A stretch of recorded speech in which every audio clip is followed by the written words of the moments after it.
How you doing there? Welcome back to Babylon Talmud. Today we're starting Daf Yud Gimel Daf 13 of Masechta Kiddushin, friends. All right. Yo, friends. What do you want me to tell you? Some interesting sugyas today. I'm going to stick a rush because Shabbos starts like pretty soon.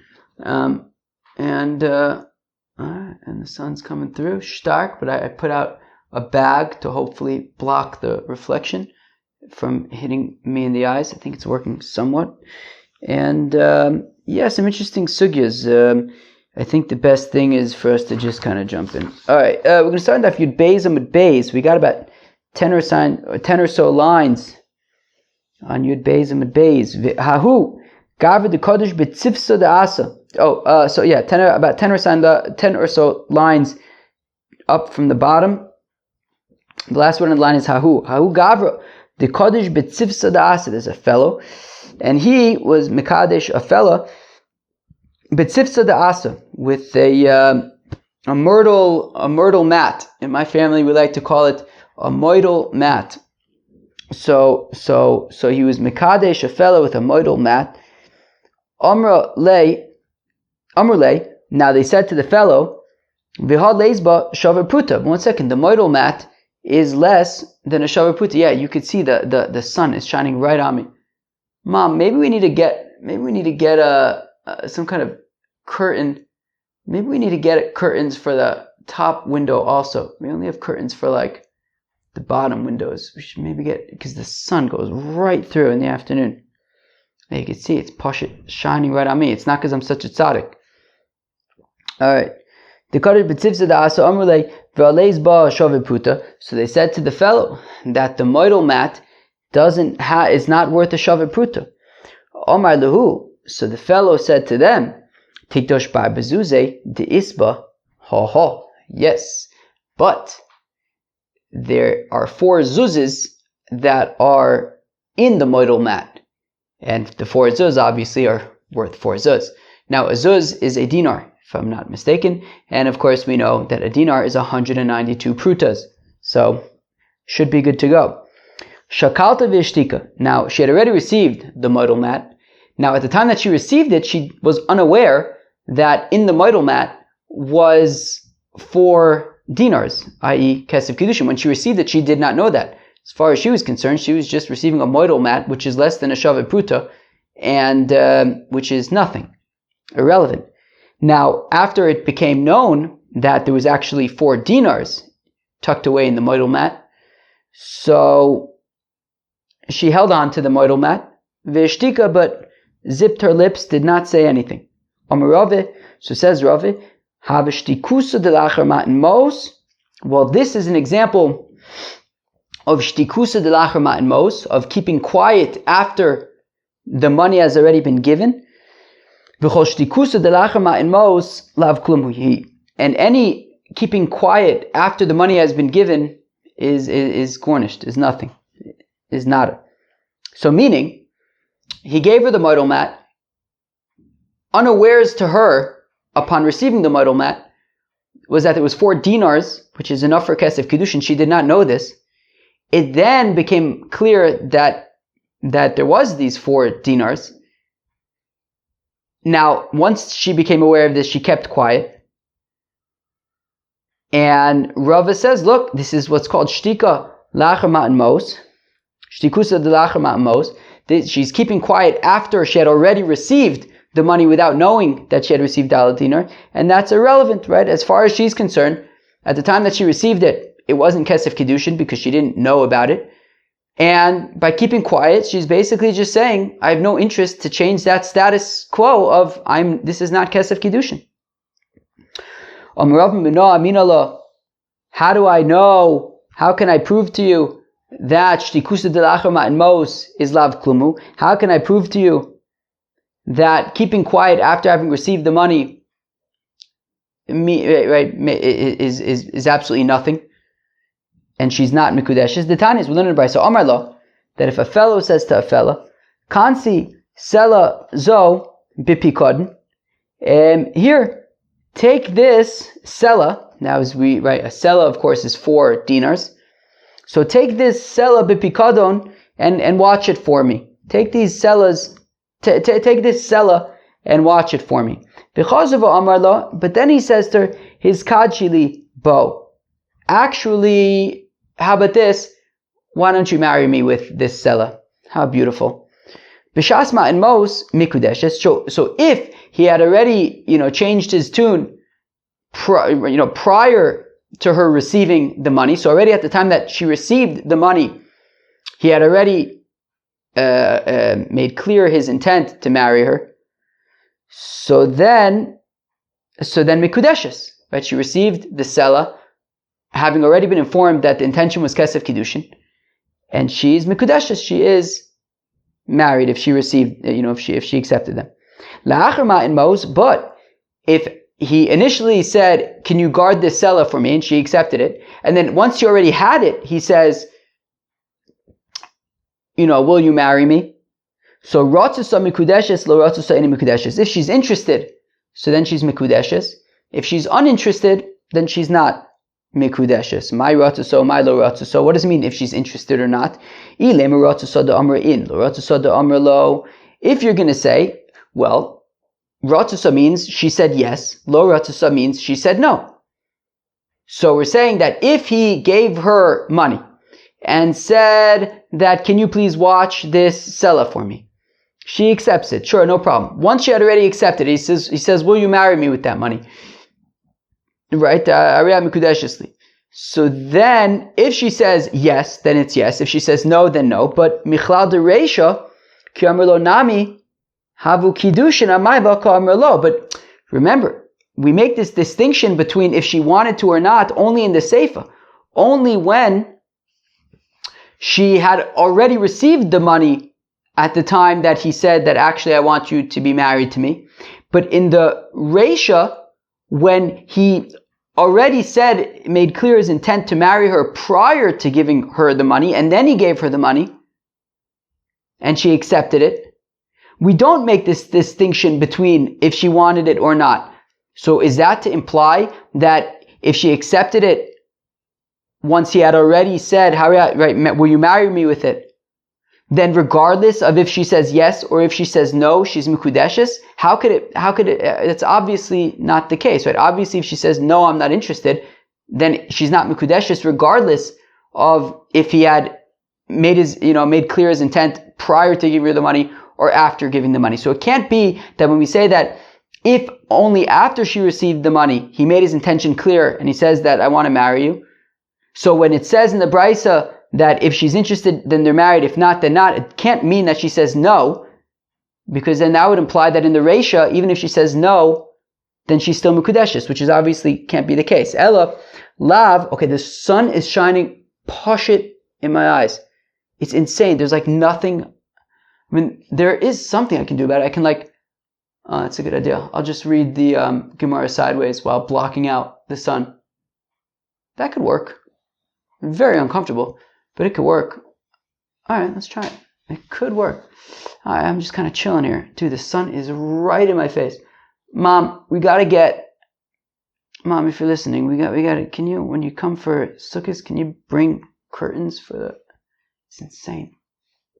So, dude, I can't get into a Gemara while sideways. This is insane. Maybe I should this is ridiculous. Maybe I should turn this way. That's not a bad idea. Okay, I'll just turn sideways. That's not bad at all. I just got to keep an eye on the clock. Okay. All right, let's try this. It's until the sun kind of goes somewhere else. It's insane. So elalav ratzasa de amra in lo ratzasa de ishtika mishaska. So rather it must be. Wow, it's weird. I'm not. Usually I'm looking into the camera. Now I'm just looking at the door. So all right. So if she was. So rather what it means is that if he first gave her the money, and then after she already had it, he says what? He says it's kadshi libo. So if she says, what do we say? So ratzah de amrin, if she says, right, so she already had the money at the time and she says yes, well then yes. But lo ratzah de ishtika. But if she is uninterested, it means that she just kept quiet, She just kept quiet. And then we're saying if she just kept quiet, Eina mikudeshes. The ishtika mishaska, she kept quiet.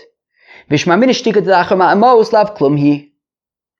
And it implies that if she keeps quiet after having received the money, it's absolutely nothing. So Rava says, there is my proof that if after having received money, she keeps quiet, so then it means absolutely nothing. And therefore, back in the example of the model mat, so if he gave her the model mat and she was unaware that there was 4 dinars in there, and then once she already had it, it became apparent that there were 4 dinars in there and she kept quiet, it's absolutely nothing and she is not engaged. Now, just one thing to point out, because this can be relevant later, in the case of when he gives her the sela to watch, right? And then he says, actually, be mikudeshes to me with it. So we had made no distinction, if he had said, be mikudeshes to me with it prior to giving the money, so we said regardless of ratzasa or lo ratzasa mikudeshes, so that means that, meaning ratzasa she says yes, lo ratzasa means that she kept quiet. So we're saying in the Reisha, if she keeps quiet, if he gives her kesef Kiddushin, and she keeps quiet, so then that means that it is, that then they're mikudeshes. But if she already received the money when he says, actually, I want you to marry me with it, and she kept quiet, then she is not mikudeshes. Because shtika d'lachar ma'amos lav klumu kashuba, B'Pumnaira Mishmei, Dovfuna Brei, Dov Yoshua. Now in Pumnaira, they had, right, so Ravuna Brei Dov Yoshua asked a kasha, right? In a place called Pumnaira, so they had this kasha that Ravuna Brei Dov Yoshua asked, which is, Mi Dami, can you really compare the situation of the moidal mat with the sela that was first given to watch and then given to, and then said, actually, be mikudeshes to me?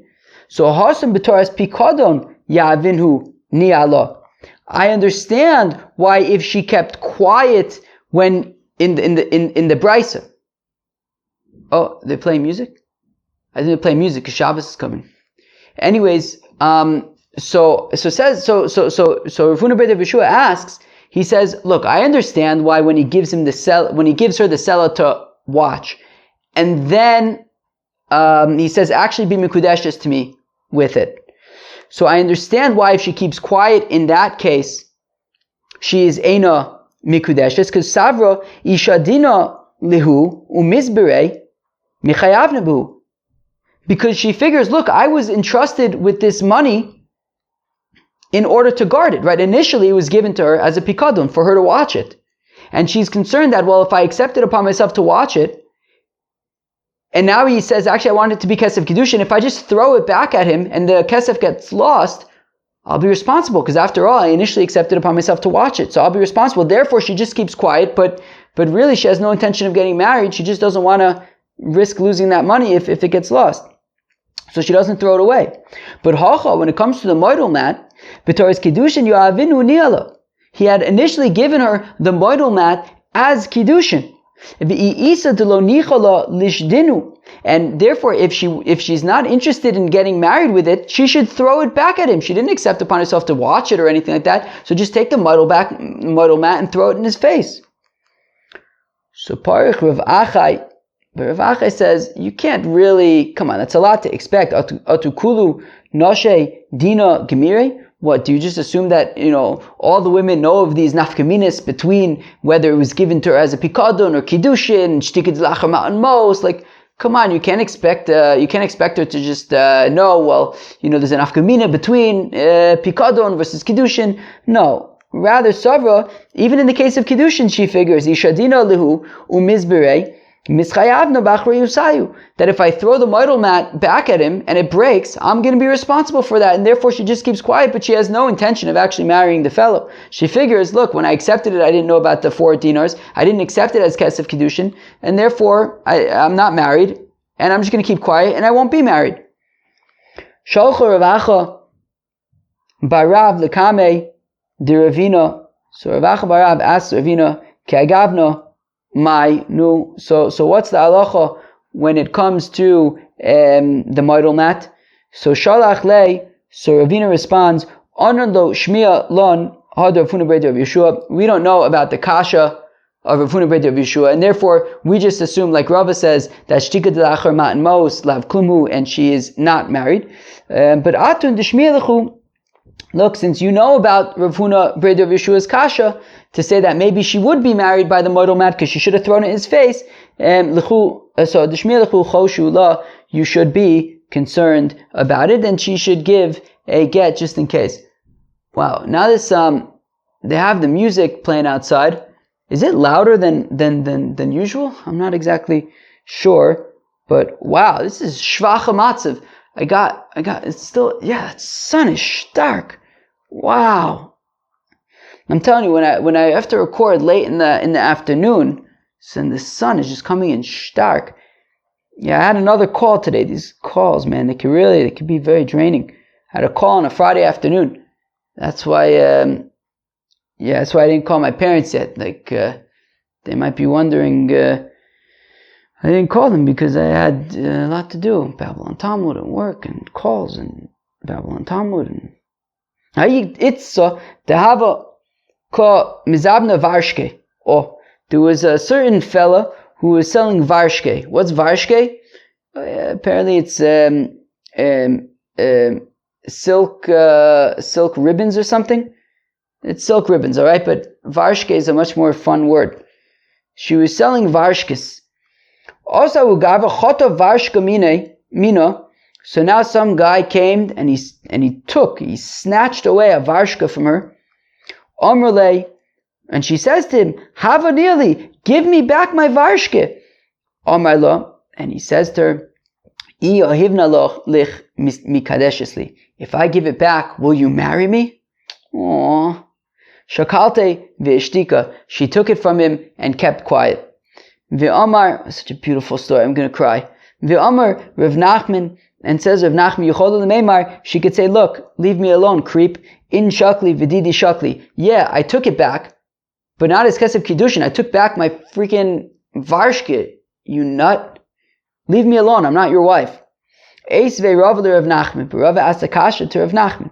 Kidsha begezel uv'chamos uv'gneva. If a fellow was mekadesh, a fella with something that he stole or extorted or stole, o shechatav sela miyada, or if he snatched a sela from her, v'kidsha, and was mekadesh her with it, mikudeshes.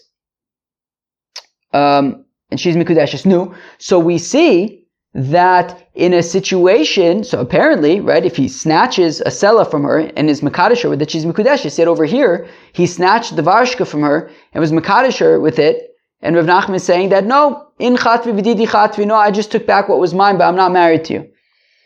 So, and for the Gemara, hasum b'deshadich, well, the reason why, when it says in the Brisa that if he snatches a sela from her and is mekadesh her with it, the reason why that works is because there was already a shidduch, right? They had already agreed to get married, right? They said, yeah, we're going to get married, and then he chapped the sela from her and gave it to her. But when he chapped the varshke, they hadn't ever decided to get married. So in that case, she says, look, go away. I'm just taking back what you stole. Uminat tema deshanilon ben shadich v'delo shadich. And how do I know that there is a difference between whether they had agreed to get married prior or not? Tanya, as we learn in the Brisa, Omila kansi selazo shani chayev lichi. That if a fellow says to a fellow, here, take this sela, I owe you this sela, let me pay you back this sela. V'chazer v'omila hiskad shili bo. And then he says, actually, I want to marry you with this sela. So if it's b'shas matan mos, so if he says, actually, I want to marry you with it, before he gives it to her, so ratzusa mikudeshes, lo ratzusa ena mikudeshes, then if she agrees, right, if she is into it, then she's mikudeshes. If she's not into it, then she's not mikudeshes. Lacher matan mos, but if only after giving it to her, she says, if only after giving it to her, he says, actually, I want to be mekadesh you with it, afilu ratzusa ena mikudeshes. Even if she was interested, then she is not, right? It says even if she wants to, she's not mikudeshes. My ratzusa, my lo ratzusa. What does it mean if she wants to or not? If you're going to say that if she says yes, then they're married. If she says no, then they're not married. Ha'ishtika havu kiddushin, but if she's quiet, then it is kiddushin. V'nisne mikudeshes. Well, if that's the case, then just say mikudeshes. Stam kiyosam, just like when it came to the guarding, right? What did it say by the guarding? Right, the first brisa that we had, that if a fellow gives a fella a sella to watch, and then he says, actually, I want to marry you. So we said, if he says that before she receives it, so then mikudeshes. And that means, if she's mikudeshes, if she says yes, she's mikudeshes if she keeps quiet. And obviously, if she says no, then obviously then they're not mikudeshes. That's exactly what the case is over here, right? If we're going to say that he's paying her back the sella, and then he says, actually, I want to marry you with it. And if we're saying that prior to, if he said, actually, I want to get married to you with it, prior to giving it to her, so we said, if she's into it, yes. If she's not into it, no. If that means that she says yes, then yes. If she says no, then no. And if she keeps quiet, then yes. That's exactly the same thing as when he gave it to her to watch. And in that case, it just says mikudeshes.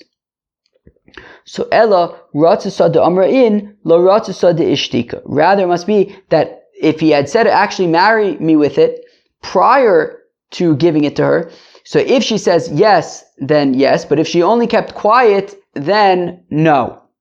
Vikatani de eina mikudeshes. Right, and it says, right, if she keeps quiet, then she's eina mikudeshes. My timer. How come if she keeps quiet, then she's not mikudeshes? Because yicholu lemeimar, because she could say in shakli v'didi shakli, because she could simply say, well, I'm just taking back what I was owed, right? He's paying her back the sella. So if she keeps quiet, so unlike in the first case where he gave her a sella to watch, if she keeps quiet, so then we say that she's mikudeshes. But in this case, if she keeps quiet, then she's not, because she could just make the argument that I'm just taking back what I was owed. But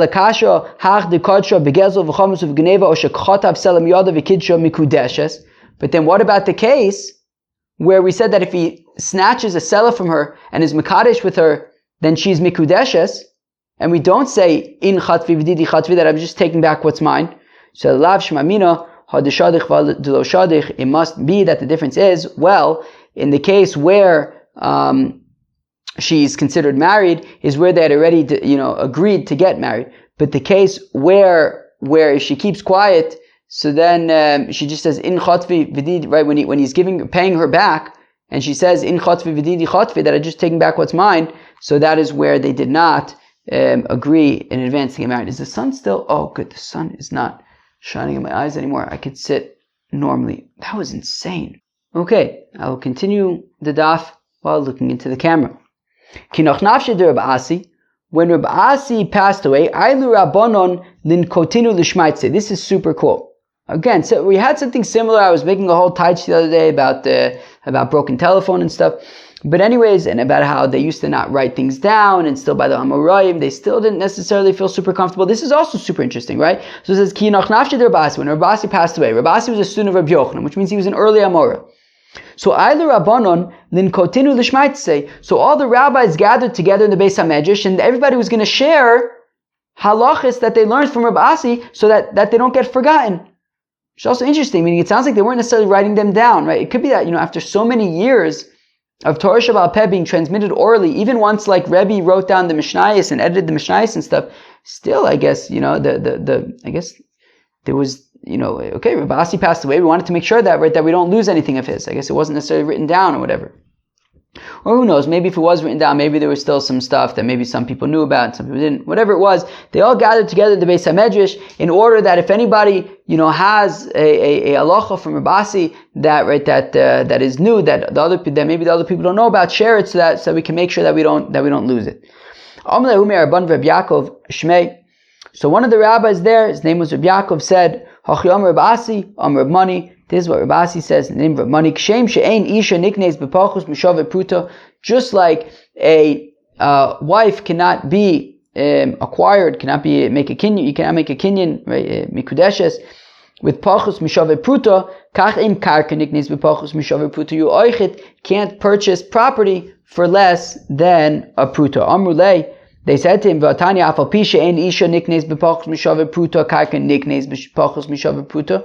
But one second, don't we have a brayso that says fakert, that even though a kiddushin cannot be with less than a shaver pruta, karka can be with less than a shaver pruta. Amar lehu, so Rabbi Yaakov answers, Kitane b'chalifin. That's when we say that karka can be acquired with less than a shaver pruta. That's if it's a kinyan chalifin. The Tanya konin b'chliyei v'afal pishem b'shaver pruta, that you can make a kinyan chalifin even if it is not a shaver pruta, right? Kinyan chalifin is if Shimon's selling his field to Ruvain can give epis, a pen, give anything to Shimon. Shimon picks it up, and by picking it up, Shimon's field goes to Ruvain. Fine. Now, Hadur Yazve v'Kamri, okay, and then they were sitting and they said, Hadur Amar v'Yudah Amar Shmuel, that somebody who doesn't know the halachis, we've seen this before. Right? Where did we see this? We saw this on Daf Vav. That anybody, we're already in Daf Yud Gimel. We're already into Kiddushin. It's gefaldig. That anybody who does not know the halachis of Gi'in and Kiddushin should not be paskening shilas about them. Amar Vasi, Amar B'Yochanan, V'koshin la'olam, Yosef Midor Mabu. Now, if a person does take upon himself to be paskening shilas by Gi'in and Kiddushin, and they don't know the halachas, they are in trouble. It's going to be worse than the generation of the flood. Shenemar, as the pasuk says, Olav v'chachash v'atzoch v'gonov v'nov paratzu v'dam v'dam nago. So the pasuk says that the Yidden are doing all sorts of terrible things. My mashma, and how do we know that this means davka? Arayis. Kedim Tagim Rav Yosef, as Rav Yosef translates, Molden Benin minashei chaverin, that they're having babies with their friends' wives. Chovin al chovin mosifin, and that's really, really bad. Uchsev, and it says in the next pasuk, Al kain, therefore tev al haaretz v'umel kol yoshev ba, the land will be in big trouble. Bechayas asada, the beasts of the field of Ofa Shamayim, and the birds of the heavens, of the skies. V'gam digayam yeasefu, and oichet, the fish in the sea will be in trouble.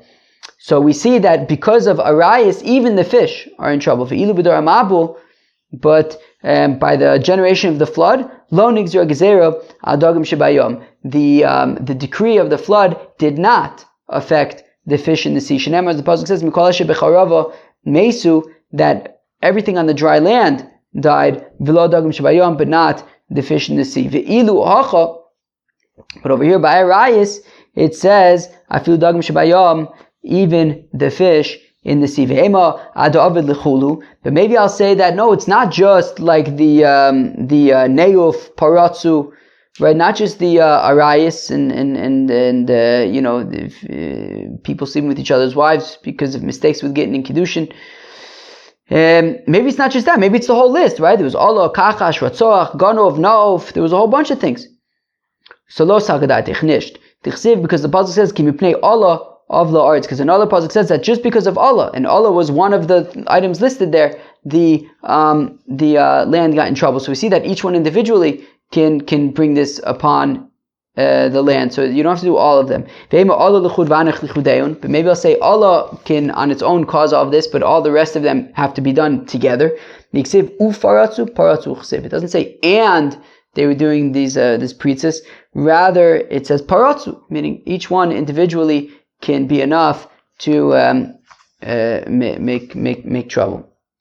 Okay, and even the fish get killed and everything. Once again, they were sitting and they said, that which we learned in the Mishnah,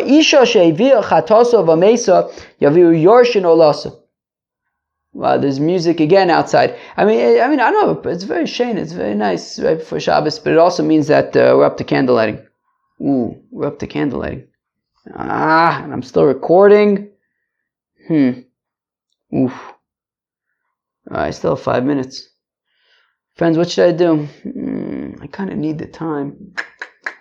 Maybe we should just get up to 2 dots.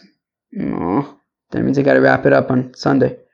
Or maybe that's what I'll do. Maybe I'll just wrap it up on Sunday. Alright, I'll get to the next 2 dots and I'll wrap up on Sunday. That's what I'll do. Yeah, that's probably the best idea.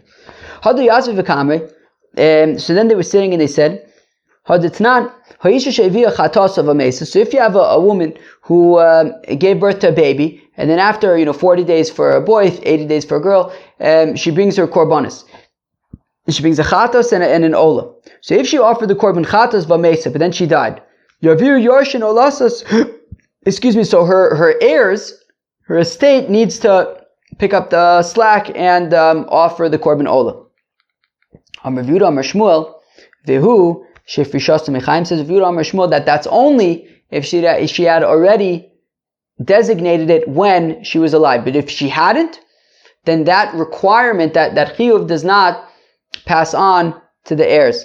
If she didn't designate the ola when she was alive, so then the heirs do not offer it for her. So we see that this shibud, the fact that she had an obligation to offer to bring the ola, that does not automatically be transferred to the heirs. Omar Rav Asi, Omar Rav Yochanan, Afal Gav Shelo Ifrisha Mechaim, even if she did not designate an animal for her korban ola when she was alive, still the heirs would have to offer the ola, bring the ola for her. So that means that the shibud, that her requirement to offer the ola is midoraisa, and it transfers to the heirs. So v'apligi ba'achadazim doesn't affect the Gemara, but this question of does the obligation transfer to the heirs or not? Is it the oraisa or not? They already have this machlokas. Shmuel and Rabbi Yochanan. The Rav Shmuel, the Amri Tavaru, that Rav and Shmuel on the one hand both say milve al peh eino gova min hayorshin v'lo min halekuchis. The neighbors are so loud, but they're just visiting. Oh my gosh, they're yelling and screaming. I think that they're leaving pretty soon though. Anyways, so if Shimon lent $1,000 to Reuven, but there's no document, so Reuven owes Shimon the $1,000, but then Reuven dies. So Shimon cannot collect it from Reuven's heirs, and also v'lo min halekuchis, nor can a milva al peh, a verbal loan, be collected from, if Reuven had sold property to somebody else, Shimon cannot collect it from those people. Right, which is like what Shmuel says over here by the Yoledes, right? That only if she had designated the Ola would the heirs offer it. But if she hadn't designated, then the heirs don't offer it. Rabbi Yochanan and Rish Lakish, whereas Rabbi Yochanan and Rish Lakish say, Milva al peh gove, that if Shimon lends $1,000 to Reuven and there's no document, it's just verbal, gove bein min hayorshin, bein min halekuchis. If Reuven dies, so then Shimon can collect from Reuven's heirs. Or he can go to, if Reuven sold his field to somebody else, Shimon can collect from them. So and that's like what Rabbi Yochanan says by the Yoledes as well, that even if she didn't designate the korban, the ola, still the heirs would have to bring it. So tzricha, we need both of these cases. We need the case of the Yoledes, and we need the case of the milva al peh. That if we would only have the case of the milva al peh, bihaka amar Shmuel. This is where Shmuel says that it cannot be collected from the heirs. Mishum delo milva ksuva batori, because this is not a loan, this is not an obligation that's written in the Torah, right? Shimon, Reuven on his own accord went to Shimon and says, hey Shimon, can you lend me money? So this was not in the Torah. They should have written a document. They didn't write a document. So Beseder, if Reuven dies, Shimon cannot collect from the heirs, but Aval Bahach. But in the case of the Yoledes, where it's a chiyuv midoraisa, the Torah gives, creates the chiyuv for her to bring these korbanos. Ema modelu Rabbi Yochanan u'Rish Lakish. Maybe Rav and Shmuel would admit to Rabbi Yochanan and Rish Lakish, I guess maybe Shmuel in this case, because it was reviewed on Shmuel, would agree with Rabbi Yochanan and Rish Lakish that right. Of course, the heirs would have to offer it because it's a chiyuv midoraisa.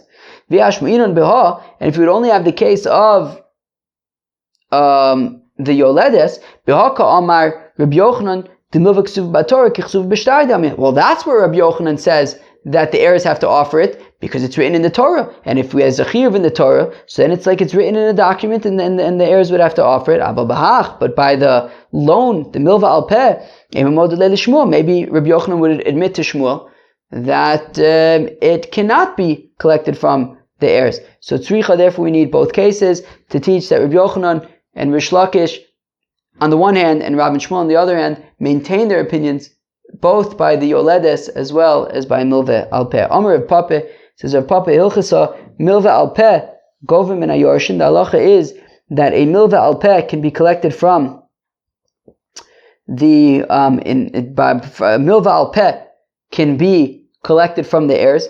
Ve'ena Govim in al Kuchos, but it cannot. Right, a verbal loan cannot be collected from purchasers. Right, if Reuven had sold his properties to other people, Shimon cannot collect from them. Govim in Ayorshin Shibud D'Oraisa. The reason why a Milveh al Peh can be collected from the heirs is because it's a Shibud D'Oraisa. Because Mida Oraisa, Reuven needs to pay back Shimon, and if Reuven dies, Shimon can collect from the heirs, even though it's a Milveh al Peh. Ve'eno Govim in Alekuches Deleis Leikala. But Shimon cannot go after. Right, if Reuven sold property to Levi, Shimon cannot go after Levi because since it was a Milveh al Peh, since it was just a verbal loan, people don't hear about it. Therefore, Levi had no clue. There was no documentation. Levi had no clue that Shimon had lent $1,000 to Reuven. Shimon can't go after Levi in that case. And even though the Shibud is Mida Oraisa, the Chacham said that Shimon cannot go after Levi. I assume what does Rashi say? Rashi says, because since Levi didn't know about it, I assume that it operates within the context of Hefker Bezdin Hefker, I assume. Alright, I'm gonna have to pick up from here on Sunday. Alright, friends, so now it's Sunday afternoon, and we're gonna wrap up the Daf Yud Gimel. So,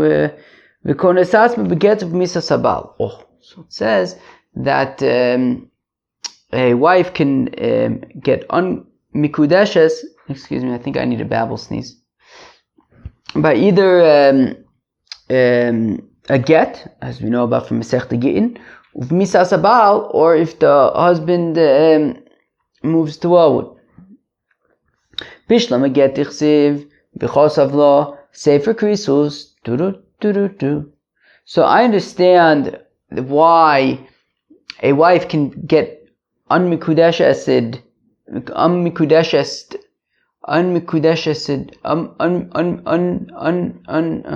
divorced with a get because v'chosav l'sefer krisus, right? The pasuk says v'chosav, you write a get. How do I know that she'oichet is no longer mikudeshes by a babble, yawn, babble, sneeze, all the babbles? Alright, misas abal minolan. How do we know that also if he dies? So svaru, it's logical. Who asur? V'hu sharsa? He made her asur on the whole world, right? By when he was mekadesh her, so now she's asur to everybody.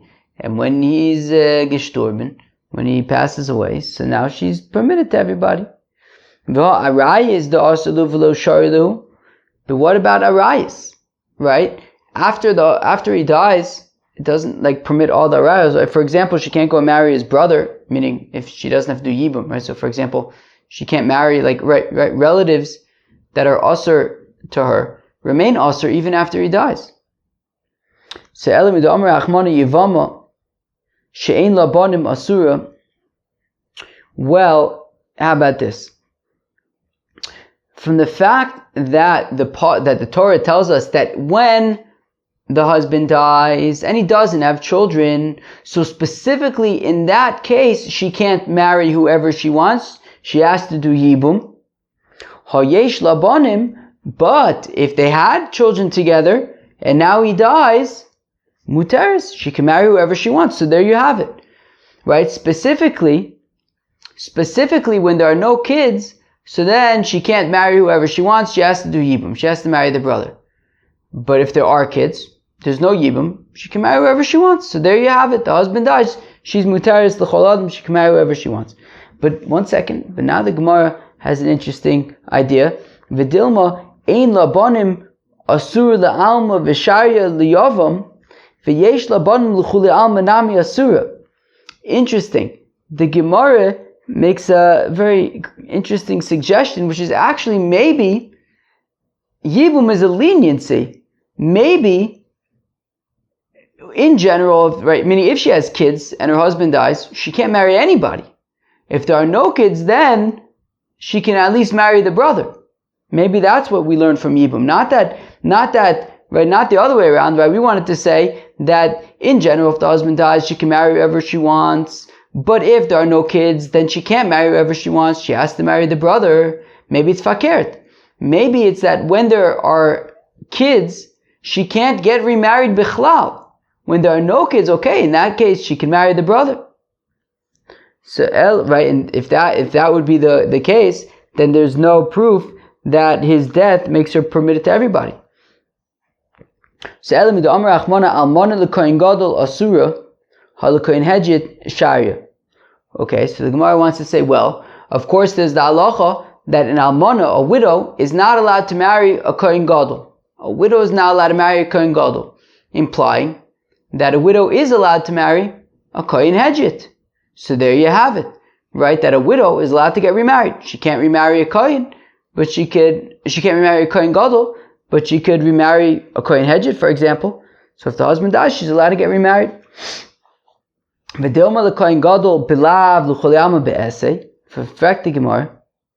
But maybe what I'll say is no. If the husband dies, she cannot get remarried. Now, what if she does? Well, if she gets remarried to a Kohen Gadol, then it's a lav, right? Right? What does it say? Right? Almona, what does it say? Almona grusha v'chalala zona esele lo yukachu, right? Was that what it was? Anyways, it's a lav that a Kohen Gadol is not allowed to marry a widow, and if he does, he's violating a negative commandment. But anybody else who marries a widow, maybe it might not be violating a negative commandment, but maybe it's violating a positive commandment. What was the positive commandment? Says Rashi, points out, right? She can be married to somebody else, but not through if she's a widow. Right? That when there's I'm reading Rashi, that when there's a get, then that sort of allows her to marry other people. Right? So meaning davka, divorce allows her to get remarried, but not death. And a lav, right? A negative commandment that comes from implication from a positive commandment, right? That that it says by a get that she can get remarried, implying that we want to say, maybe it implies that by that by a widow she cannot. That's a lav, a negative commandment. She cannot get remarried if she's a widow, and that comes from the implication of the essay, right? By the get, that give her a get and then she can get remarried, implying that a widow cannot get remarried, which would be violation of mitzvah's essay if she gets remarried. So we wanted to say that maybe an almana marrying a Kohen Gadol is a lav, whereas a almana marrying anybody else is a violation of mitzvah's essay. But affecting Gemara, I don't understand. Well, what's the deal with saying that she's violating a mitzvah's essay? Look, if when the husband dies, she is permitted to get married to other people, so then she should be permitted to get married to other people, full stop. And if the husband dying accomplishes absolutely nothing, and therefore she's still asura, well then tukma b'musa kamaisa, then it should be the same isser as it was when he was alive, i.e., he was Mikadisher, she's Asura to everybody else, and if we're saying that his death doesn't accomplish anything, then she's still Asura in the same way. So why are we saying it's mitzvah's essay? Allah, right? Why not, right? Doesn't that logic make sense? That if she's permitted, let her be permitted. If she's forbidden, let her be forbidden. But what's this kind of middle ground where it's like a violation of a mitzvah's essay? So afikta mimisa bukimta al essay, to which the Gemara says, well, what it might mean is that when the husband was alive, if she would have, be with anybody else, it would be misa, right? Be eshes ish, that would be misa. But now that the husband's dead, it's no longer misa. It's a violation of mitzvah's essay. Why is that so crazy? Just like korbanos that become pasul, dmei kara isbu meila. Vasir begiza va'avoda, that before they've been redeemed. So if you have a korban and the korban becomes pasul, so you can't offer it anymore, so you have to redeem it. And then once you redeem it, once you redeem the animal onto money, so then you take that money and you buy a new korban. Now the animal, prior to being redeemed, there's me'ila, right? If you get benefit from it, so you're over on me'ila, you have to bring an osher me'ilos. Vasira begiza, you can't shear the wool. Vavoda, it can't work. Parkinu, but once you redeem the animal, me'ila leis buhu. So now once you redeem it onto money, so the animal, there is no longer me'ila, but begiza vavoda asiri, but it's still usher to shear the wool, it's still usher to work it. So we see that there is a difference, right? There are situations where the stringency of the isser lightens up, right? Prior to redemption of the animal, it was usher b'me'ila, begiza, ba'avoda. After being redeemed, it's no longer there's no longer an isser me'ila, but there's still avoda and giza, which is a problem. So here also, let's say that when he's alive, it's meat, right? If she has a relationship with anybody else, so then it is a capital offense. Now that he's dead, so then it is just a violation of an essay. So ela mido omay kro pen yomuz b'milchama v'ish acher yikochenu. So rather, the pasuk says no. We learn out that a widow can get remarried from the fact that the pasuk says that a fellow who just got married, or right, mikudeshes, right, an arusa, right, somebody just got betrothed, and now there's a war, so we say, go home, be with your wife, out of concern, pen yamas b'milchama, lest you die in the war, and she becomes a widow, v'ish acher yikochena, and then somebody else will take her. So we see that a widow can get married to somebody else, right? Right? The fact that we're concerned that if this fellow dies in war, somebody else will marry his widow, so we see that a widow can get remarried. Maskifler of Shisha Bre Davidi Ema Man Acher Yavam. Maybe I'll say, you know who this other person is who might take her? The Yavam, right? They're betrothed, they don't have any kids. Maybe what it means is that, no, a widow cannot get remarried to somebody else, but if this fellow dies in war, so maybe his brother will marry her. Amar Rav Ashi Beis Chuvas Badav. Rav Ashi says no, for two reasons that doesn't make sense. The first reason is that a yavam is not called an acher, a different fellow. Ve'od ksiv usneya isha acherin, right? That in the context of divorce, right? The pasuk says, what does the pasuk say? The first pasuk says, Ki yikach ishisho v'olav v'hoyim lo simtzochin be'enov ki motzu ba'er v'azdover v'chosav l'sefer krisus v'nosam b'yodo v'shilcha mi'beso v'yotzim mi'beso v'alcha v'oisu l'ishacher. Okay, so we said that a person gets married, they end up getting divorced. Then there's another pasuk that says, Usnei isha achron. If then she gets married to a different fellow, that fellow is not going to work out with her. V'chosav l'sefer krisus v'nosam b'yodo v'shilcha mi'beso o ki yamus ha'isha achron asher l'kachalo l'isha.